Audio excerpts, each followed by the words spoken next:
Tama pa ba itong ating dinadaanan?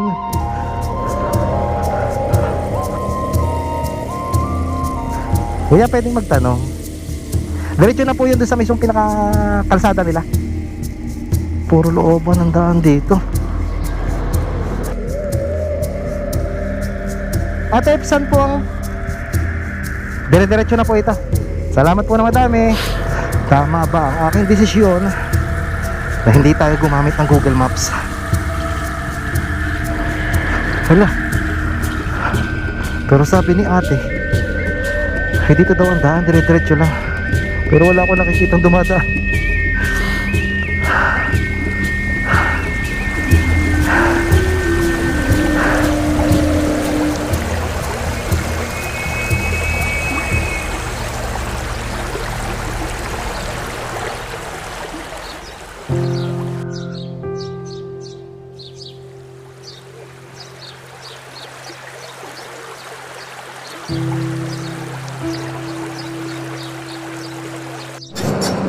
Gara. Ahon. Hindi pa masyado maganda dito ang kalsada at gantong rough road, pero passable naman sa mga sasakyan. Lalo na siyempre sa ating motorsiklo na pang adventure. Kayang-kaya yan.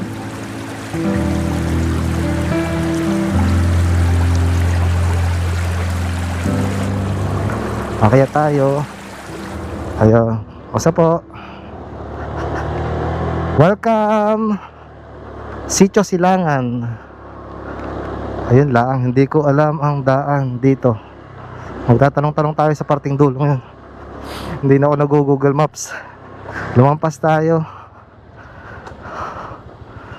Ayun, maka-ahon lang dun sa spillway.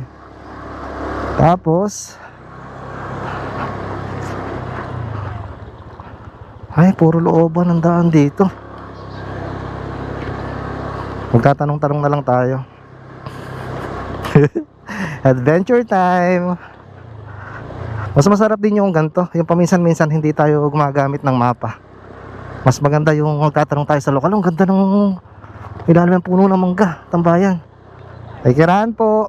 Ate, saan po ang daan papuntang Santo Niño? Dire-diretso na po ito. Salamat po na madami. Usong-uso na dito ang saranggola. Maganda kasi dito sa parting ito, kasi parang parte siya na paanan ng bundok. Hindi siya masyadong mainit kahit na medyo magtatanghali na. Ayun, nakikita ko magandang agos ng tubig sa baba. Makikita kaya natin? Ayun na, doon eh.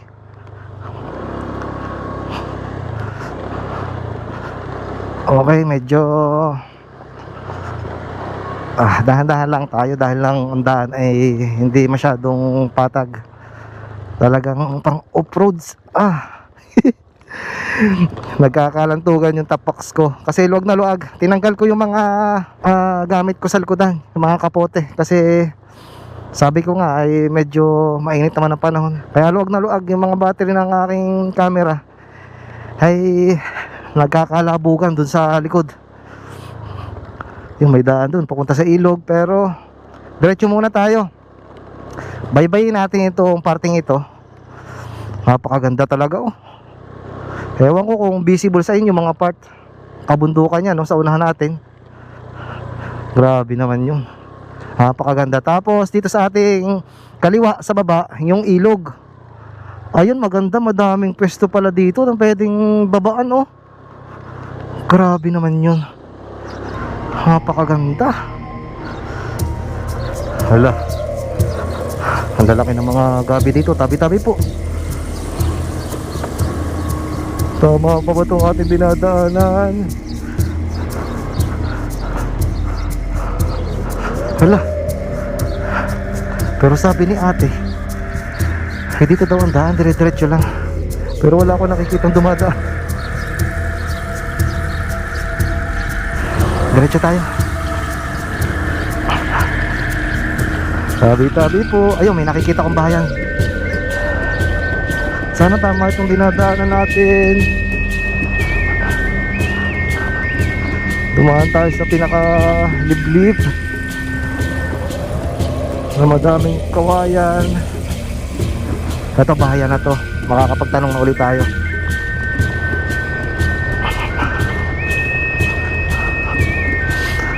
Saan ang mga inandaan dito? Puro mga bahayan na. Magtatanong tayo. Kuya, pwede po magtanong. 10 daan papuntang Santo Niño po. Ito po. Salamat po. Tanong-tanong lang lagi. Puro bahayan dito sa nadaanan natin. Ayun, may kalsada na. Nabuhayan ako mga part. Hi. Ayun, may ilog doon sa baba. Ayun, oh. Pwede kaya tayong tumigil doon. Saglit lang. Oo, wag na. Diretso na tayo. Basta siguro naman may madadaanan tayo ditong ilog na malapit-lapit sa mismong kalsada. Baba kasi. Sobrang hassle magtanggal ng mga gamit. Sige, diretso tayo. Ito na yung spillway.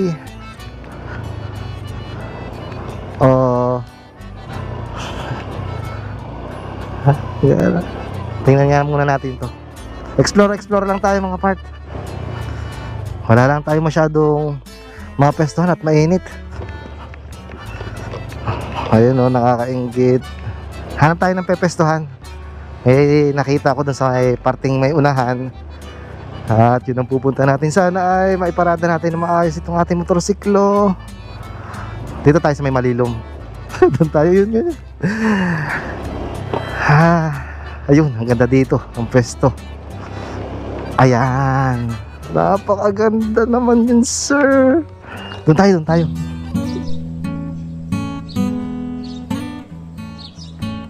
Okay, napakaganda ng ating spot mga part. Doon tayo galing kanina, doon sa dulo.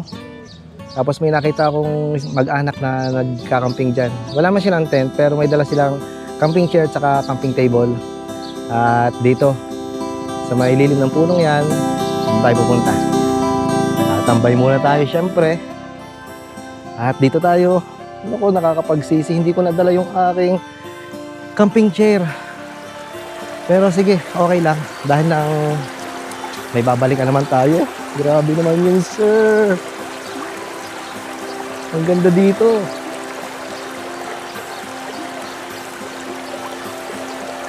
Silipin lang natin itong parting ito sa may unahan. Ang daming mga kambing.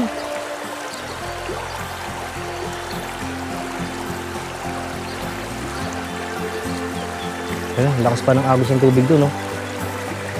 Doon na lang tayo tatambay sa kabilang yan. Makakapagpahinga din.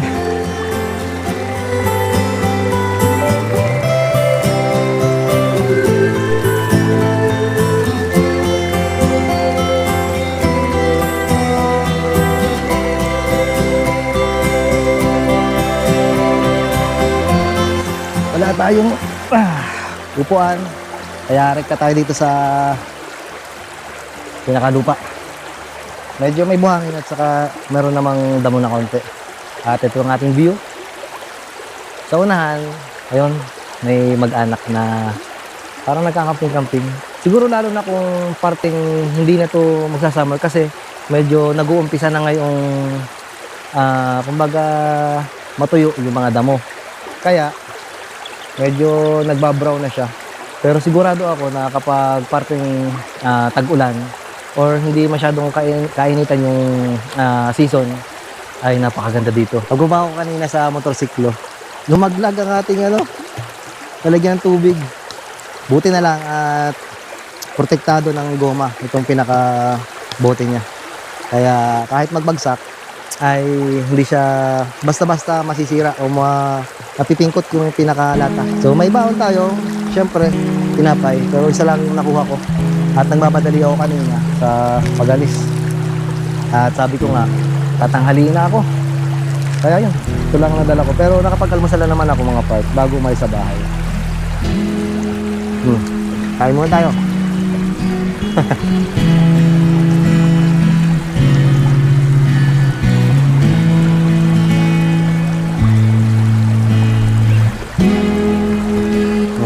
Saglit lang. Hop. Lagi natin tatandaan, huwag tayo mag-iiwan ng kalat kung saan tayo dumadayo o pumupunta. Iuwi natin sa bahay para mapanatiling maganda yung mga ganitong lugar.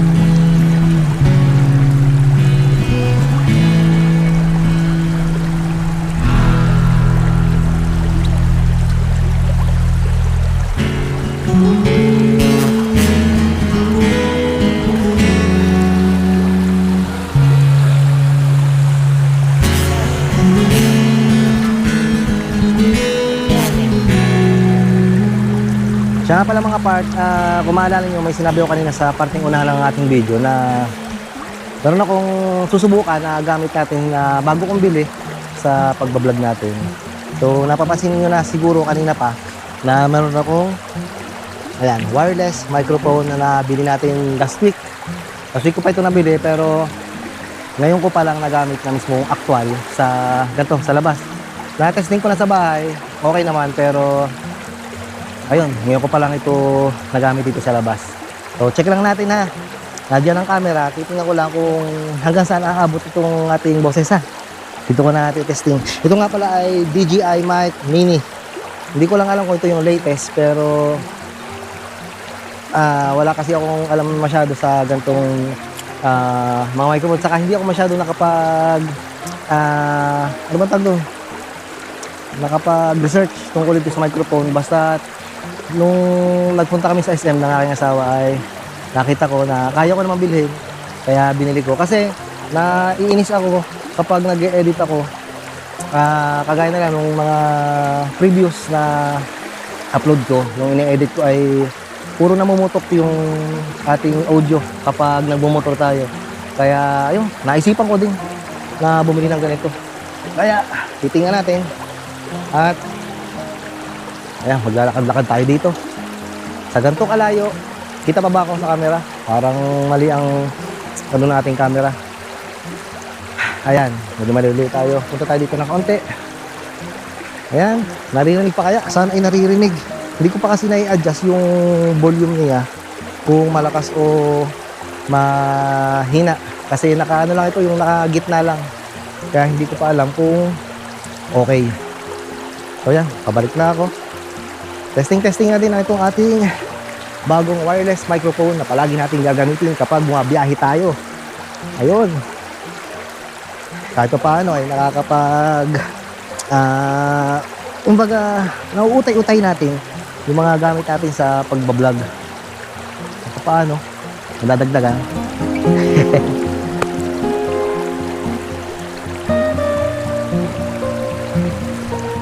Puntahan nga muna natin itong mga bata na naliligo dito.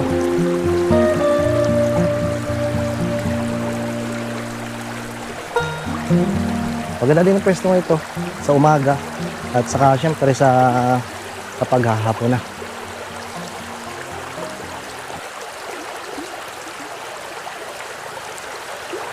Malalim dyan? Malalim? Hindi, mababaw lang.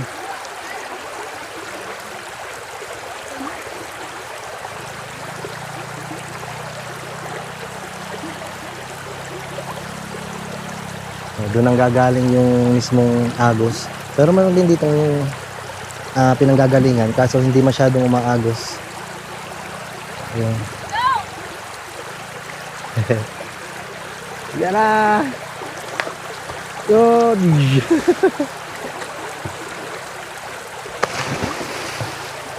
Sige, bye-bye. Paminsan-minsan. Paminsan-minsan lang. Pwede. Tay, kung wala ko lang sa may motor. Kung gusto niyo ng sticker ko mga part, ay manghingi lang kayo sa akin para mabigyan ko kayo. Ayan. Pwede po namin na rin panood? Oo, sa YouTube. Yes, salamat. Kung gusto niyo mga part ng ating sticker, yung ating bagong version, ay magsabi lang kayo mga part, hingi lang kayo sa akin at bibigyan ko kayo. Madami tayong stocks. Kaso hindi nga lang ako yung basta nagbibigay, yung kung hindi nang hihingi. Kasi nakaka-experience ako dati na nagbibigay ako pero yung nawaglit ka lang, yung napalingon lang ako tapos pag kita ko yung tinapon lang yung sticker ko kaya na medyo nadala ako sa ganyong style. Kaya kung sino lang yung manghingi sa akin ay yun lang ang binibigyan ko. So, samantala nating iwanan ulit ang pwestong ito na napakaganda at talagang napakaganda ng vibes. Kaharap niyang magandang kabundukan na yan na may umaagos na napakalinaw na tubig.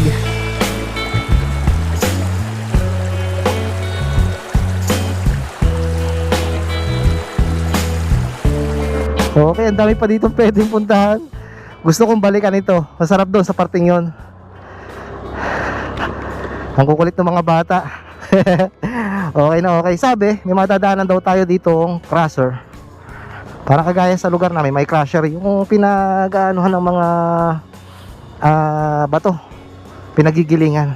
So, hindi ko alam kung yun ang daan o dito. Pero merong motorsiklo dito o tricycle. At ayun, pupuntahan natin. Siguro madami pa din dito ilog na matadaanan. Kasi yung Santo Niño ay napuntahan na natin dati dahil sa kilala niyang hanging bridge. Ewan ko lang ngayon, sa panahon ngayon, kung okay pa yung kanilang hanging bridge. Nung pinuntahan natin dati, siguro mga 2 years na o 3 years na nakakaraan, ay kakunti na dumadaan kasi medyo ano na siya, yung nabubulok na o natutuyo na ang mga kahoy. Yari kasi sa kahoy yung hanging bridge. So, saan tayo? Hindi tayo nag-Google Maps, tanong-tanong lang tayo. Ay, may mga nagpapatayog na saranggola dito. Ayun o. Usong-uso na saranggola. May mga nadadaanan akong aso na sasama ng tingin sa akin. Huwag naman sana tayong bubulihin dito. Ayun, okay.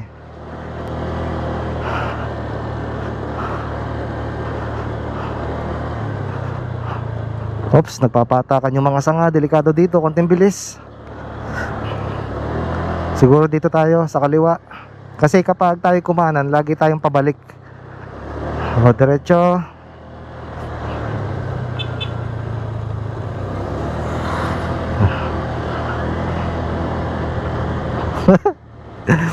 First time natin dito mga part.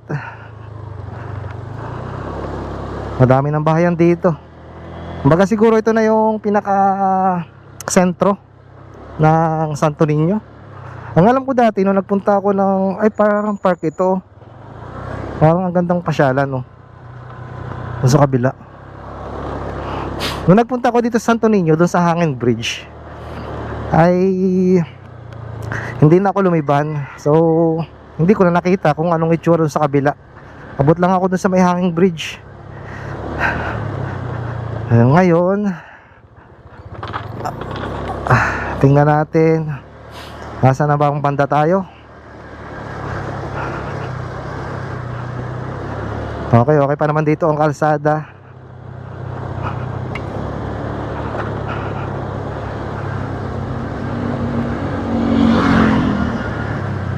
Malapit na kaya tayo dun sa may hanging bridge. Ang alam ko ang kalsada ay pababa, tatawid ng ilog. Kasi yung hanging bridge ay sa may pagitna. Nasa saan na kaya ang parte? Dito pa kaya yung hanging bridge? Sa palagay ko naman, ay are na yung hanging bridge. Ay sarado na, hindi na siya pinapadaanan mga part. Ayan, no. Hindi na pinapadaanan. Ayun, alam ko na itong kabilang parting ito. Pagtawid natin ang ilog mga part doon sa kabila, sa kalsada. Ay, okay na. Aba, maganda din din eh. Batanggin yung ere. May mga naguhugas ng sasakyan at saka naglalaba. Usong-uso talaga dito sa parting ito, yung mga naglalaba sa ilog. Palibasa ay ang kanilang kailugan ay okay pa. Dagat, laging may kwento. Sa bawat biyahe, damhin ng tanawin. Kultura at saya, sa kamray dala. Kwento ng mundo, sasalamin talaga. Halina't sumama, tuklasin ang ganda. Hiren TV, kwento'y para sa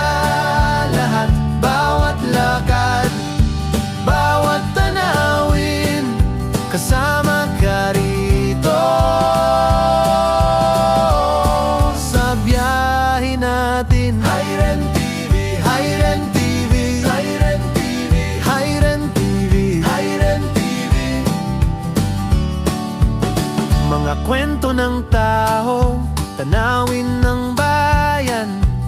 Sama-sama rito, magaan ang daan. Travel vlog na tunay, kwento'y makulay.